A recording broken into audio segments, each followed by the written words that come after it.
আসসালামু আলাইকুম। সবাইকে সালাম ও শুভেচ্ছা জানাচ্ছি পৃথিবীর যে যে প্রান্ত থেকে দেখছেন। সো একটি কথা আছে যে আল্লাহ যা করেন মানুষের মঙ্গলের জন্যই করেন, ভালোর জন্যই করেন।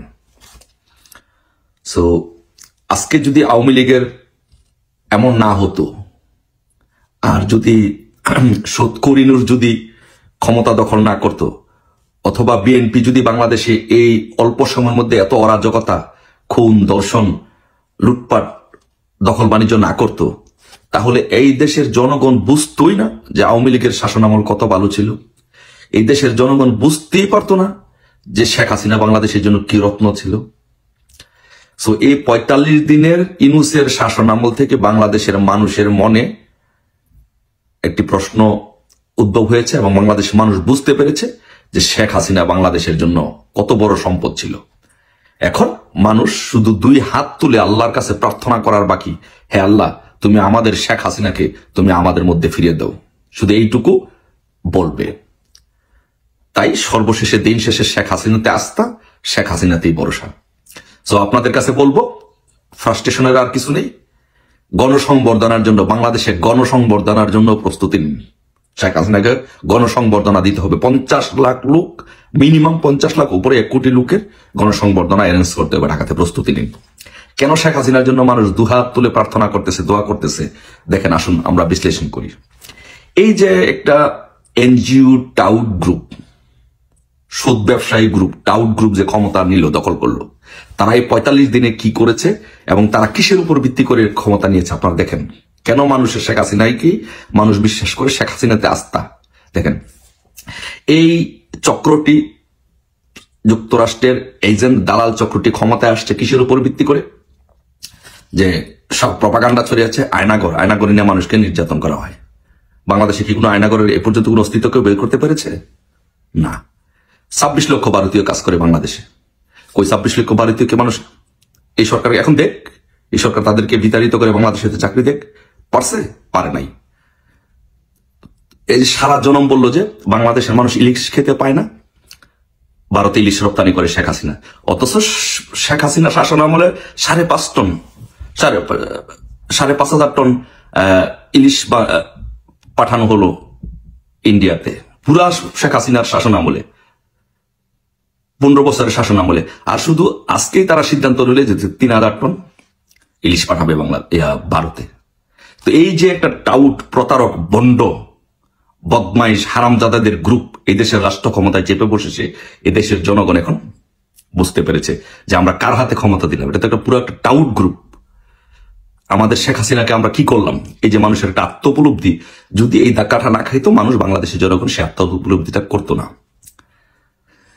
তাই এই দেশের জনগণের শেষ আস্থার ভরসা আসলেই হচ্ছে শেখ হাসিনা। আচ্ছা, আর কতগুলো জিনিস দেখেন যে বাংলাদেশে এখন যেই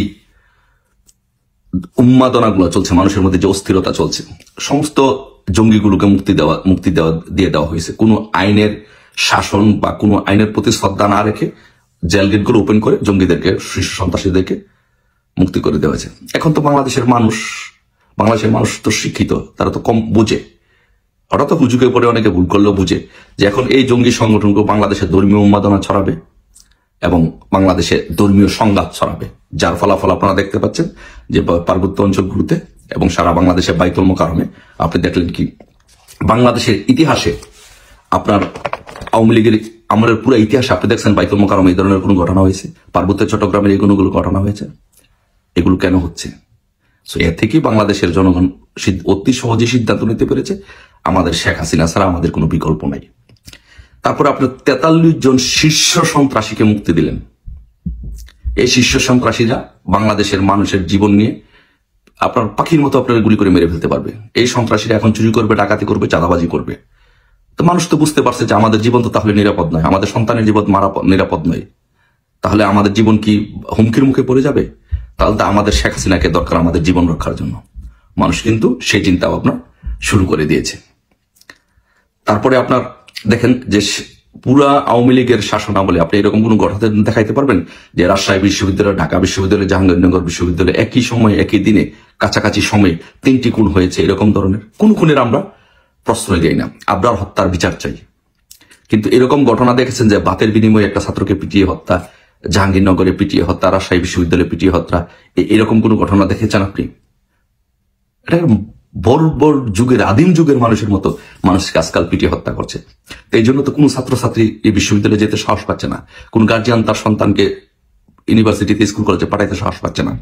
যতক্ষণ পর্যন্ত শেখ হাসিনা কাছে আবার ক্ষমতা না আসবে ততক্ষণ পর্যন্ত মানুষের শান্তি পাবে না, সেটা মানুষ রিয়েলাইজ করতে শুরু করেছে। তারপর দেখেন গার্মেন্টস গুলোতে হাজার হাজার লক্ষ লক্ষ লক্ষ লক্ষ মানুষ চাকরি করে গার্মেন্টস গুলোতে, আর গার্মেন্টস গুলো বন্ধের পথে, সবগুলো গার্মেন্টস বন্ধ হয়ে যাবে। তাহলে মানুষ তো, এই মানুষগুলো বুঝতেছে যে আমাদের তো শেখ হাসিনার সময় আমরা ভালো ছিলাম, দুটা ডাল ভাত খেতে পারতাম, চাকরি করতে পারতাম, সন্তানের কাছে চাকরি দিন শেষে যেতে পারতাম। আজকে তো সেই সুযোগটুকু আমরা পাবো না। মানুষের সেই উপলব্ধি, সেই রিয়েলাইজেশন শুরু হয়েছে। বিদ্যুৎ, মানুষকে বিদ্যুৎ দিতে পারতেছে না। মানুষ বিভিন্ন জায়গায়, ফেসবুক পত্রিকায় বিভিন্ন জায়গায় আসছে, বিদ্যুৎ যায় না, মাঝে মাঝে আসে, কারণ মানুষ বিদ্যুৎ দিতে পারতেছে না। মানুষ তাদের ব্যবসা বাণিজ্য করতে পারতেছে না। মানুষ বাসা বাড়িগুলোতে মানুষ অতিষ্ঠ হয়ে গেছে বিদ্যুতের যন্ত্রণায়। তারপরে সারা বাংলাদেশে যে এই যে মিল, কারখানা, ফ্যাক্টরি, পাঁচতারকা হোটেল, এগুলো জ্বালিয়ে পুড়িয়ে দেওয়া হয়েছে, এগুলোকে কারা চাকরি করতো?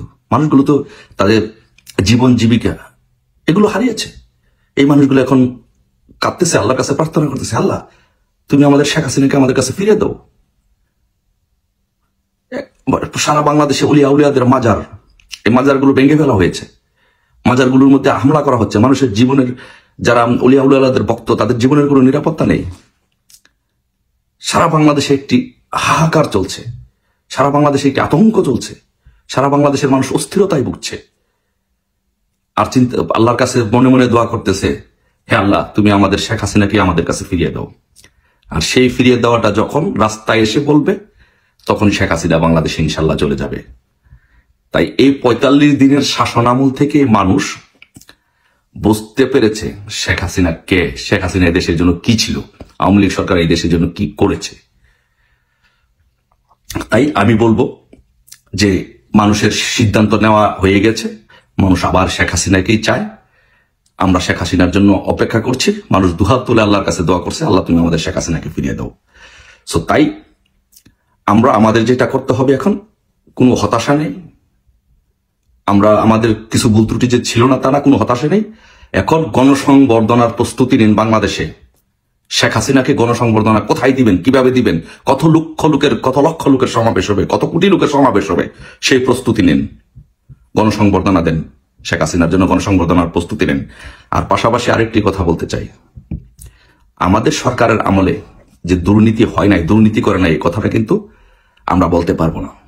কতিপয় দুর্নীতিবাজ, কতিপয় রাঘব বল আমাদের আশা আকাঙ্ক্ষার জায়গা শেখ হাসিনাকে বিতর্কিত করেছে। তাদের জন্য আজকে শেখ হাসিনা বিতর্কিত, তাদের জন্য আজকে আমাদের সাধারণ কর্মীরা সারা বাংলাদেশে কষ্ট করছে। কোন সাধারণ কর্মী, নেতা কর্মী বাংলাদেশে দুর্নীতি করে নাই।